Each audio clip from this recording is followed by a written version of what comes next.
Bonjour à tous. Jeudi 28 juillet 2022 à 19h56 heure de Paris, le Soleil et la Lune seront en conjonction à 5 degrés 39 minutes du Lion. Ce nouveau cycle de 29 jours et demi va nous donner envie de créer, de rayonner. L'amour ou simplement des coups de cœur sont à l'ordre du jour, avec les plaisirs et les loisirs. Durant cette période, l'expression personnelle va être plus facile, plus évidente, de par un sentiment d'assurance plus fort que de coutume, sentiment qui nous donne confiance en nous et en la vie. Le Soleil est conjoint et maître de la Lune en Lion. Nous pourrons ressentir un certain besoin d'être le centre d'intérêt principal du groupe ou du lieu où nous nous trouverons. Il sera question d'exprimer et d'affirmer qui nous sommes. Cela pourra être très fort du fait du trigone de cette nouvelle lune à Jupiter qui amplifie tout ce qu'il touche. Jupiter ici peut également être vecteur d'opportunités qui nous permettent de faire un grand pas sur notre chemin d'évolution. Il se trouve en Bélier et va, entre autres choses, nous rendre très confiants dès lors que nous saisirons une occasion de nouveau départ, que ce soit un projet professionnel, un renouvellement dans notre vie affective, le début d'une activité artistique. Pour savoir quel domaine vous concerne plus particulièrement, regardez dans quelle maison se trouve cette nouvelle lune et Jupiter dans votre thème natal. La conjonction Soleil-Lune forme un seul autre aspect, une opposition à Pluton. Il y a là une demande d'authenticité. Pluton nous demande d'éradiquer tout ce qui n'est pas vrai, tout ce qui n'est pas sincère, dans l'expression de qui nous sommes et de ce que nous ressentons.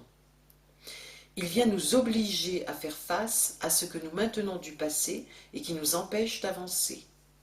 Il nous dévoile des aspects de notre personnalité qui sont soit hérités du passé et devenus obsolètes, soit inauthentiques car uniquement construits pour le paraître que nous jugions à tort à notre avantage. Ce délestage demandé par Pluton trouve une résistance avec Mercure, également en Lion, qui nous conforte dans notre volonté de paraître, de briller, voire de dicter aux autres ce qu'il est bon de faire. Cependant, Mercure est carré à la triple conjonction Mars-Uranus-Nœud Nord en Taureau et opposé à Saturne en Verseau. Là, c'est Mercure qui trouve une résistance, dans le sens où Mars-Uranus-Nœud Nord en Taureau nous demande d'agir, Mars, pour un changement radical, Uranus, qui nous propulse vers une évolution juste, le nœud nord. Et ce nœud nord en Taureau représente une étape évolutive qui se manifeste par la construction de quelque chose que l'on aime, par l'élaboration concrète d'un projet qui nous tient à cœur et qui va cependant prendre un certain temps pour aboutir.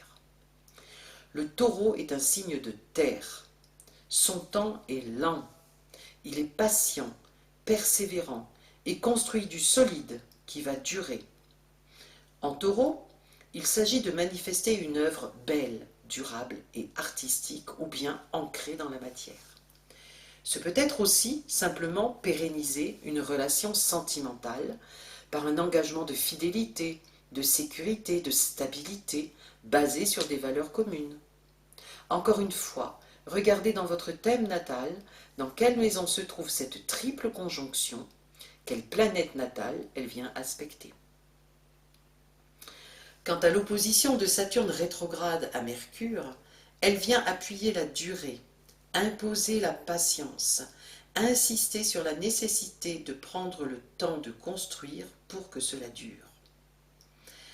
Avec ces deux carrés et cette opposition, nous avons un T carré en signe fixe, donc une résistance au changement. Mais en travaillant ces énergies positivement, nous pouvons développer une grande capacité à construire du solide et du durable. Pour cela, Vénus peut nous aider.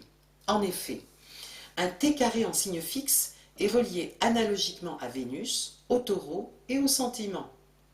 Et elle peut d'autant plus nous aider qu'elle est en sextile à la triple conjonction Mars-Uranus-Nœud Nord. Sa conjonction à la Lune noire en Cancer amplifie l'importance du sentiment de sécurité. Et cette recherche de profonde sécurité du Cancer va nourrir la volonté de construire quelque chose de solide et de durable. Pour conclure cette première partie de l'étude, à côté du sextile Neptune-Pluton toujours présent, qui continue un travail de fond quant à l'ouverture au monde spirituel, s'alliant à une profonde métamorphose de notre être intérieur pour notre juste évolution, à côté de lui, j'évoquerai les aspects à Chiron, en l'occurrence un trigone à Mercure, un carré à Vénus lune noire et un semi-sextile à Mars.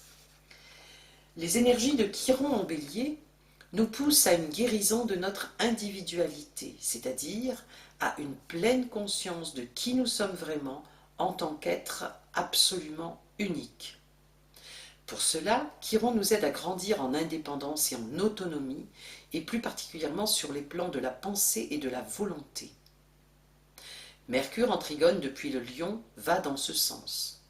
Le semi-sextile de Mars depuis le Taureau vient renforcer ce travail sur le plan de la volonté. Quant au carré avec Vénus lune noire en Cancer, il s'agit dans le sens de dépasser un certain sentiment d'insécurité, en particulier affectif, pour arriver à ressentir que nous sommes capables de devenir notre propre protecteur. Comme une mère protège son enfant, nous pouvons devenir la mère protectrice de notre enfant intérieur.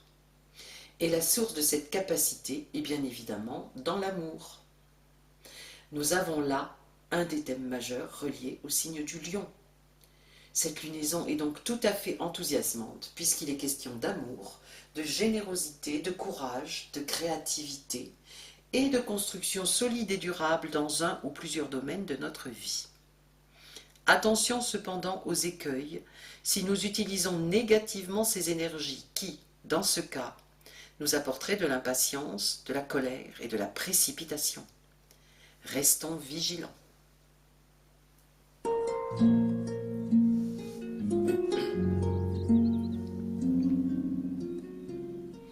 Avant de regarder le symbole sabian de cette pleine lune et de conclure cette étude par la numérologie, je vous propose d'évoquer le principal mythe en résonance avec le signe du Lion. Il s'agit du premier travail d'Hercule, le lion de Némée. Les caractéristiques de cette première épreuve sont très significatives quant aux qualités que l'on retrouve chez les personnes marquées par le signe du Lion, qualités qui, pour cette nouvelle lune, seront prégnantes. Hercule, Héraclès chez les Grecs, tente de tuer le lion de Némée, tout d'abord en tirant plusieurs flèches. Mais la peau du lion est impénétrable. Puis, Héraclès tente d'écraser la tête du lion du plus violent coup de massue jamais porté. Mais c'est la massue qui se brise. Finalement, c'est dans un combat à main nue qu'Héraclès parvient à vaincre le lion. Sa fierté n'en est que plus grande. Il faut reconnaître que son courage force l'admiration. Fort, courageux, fier, aimant être admiré, ce sont des qualificatifs que nous attribuons naturellement à toutes les personnes marquées par le signe du lion. Au sujet de la force, il est à noter qu'Héraclès, en revêtant la dépouille de l'animal, montre son pouvoir d'autoprotection. En cela, il agit de la même façon que son père Zeus, qui avait revêtu la peau de la chèvre Amalthée. Par ailleurs, lorsqu'Héraclès arrive dans la clairière où se trouve le lion, le soleil est à son zénith, c'est-à-dire le moment de la journée où il n'y a pas d'ombre. Le soleil est une étoile, et le signe du lion est le seul signe du zodiaque qui a pour maître une étoile et non une planète. L'élément du signe du lion est donc le feu, un feu qui génère une forte volonté, la passion, l'ambition, mais aussi l'enthousiasme désintéressé.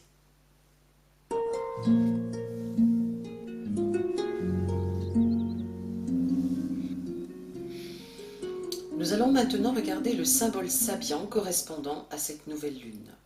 Pour une position à 5 degrés 39 minutes, nous regardons le 6e degré. Le 6e degré du lion est intitulé « Une jeune hippie s'en prend à une dame très vieux jeu ». La dominante est l'obligation de dépasser notre subordination au mode sur le plan des règles tant morales que vestimentaires. Ce tableau se rapporte au changement perpétuel des valeurs sociales. À chaque époque, un modèle idéal de relations humaines, en sorte que chaque génération rencontre dans la génération suivante l'antithèse de ce qu'on lui avait appris à considérer comme valable et décent, est constaté. Il se peut que cette confrontation engendre une grande amertume. Elle devrait malgré tout nous montrer la relativité des paradigmes qu'impose la société à notre mentalité collective. Nous avons affaire ici, à présent, à des valeurs culturelles et à leur impact moral sur la formation de notre caractère.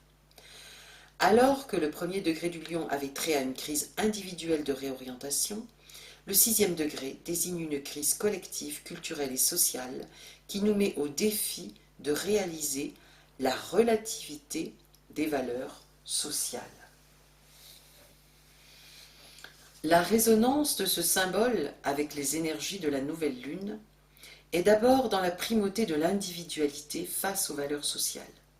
La nouvelle lune met en avant l'importance de rayonner qui l'on est, d'être créatif, de pérenniser une relation, un engagement dans un projet professionnel et ou artistique, ou encore un projet de vie dans un sens plus large, celui-ci étant en accord avec nos valeurs personnelles profondes.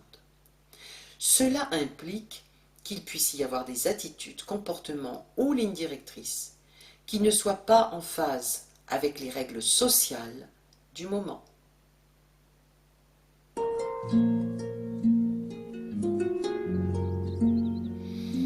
Pour terminer cette étude, regardons brièvement du côté de la numérologie et des arcanes du tarot.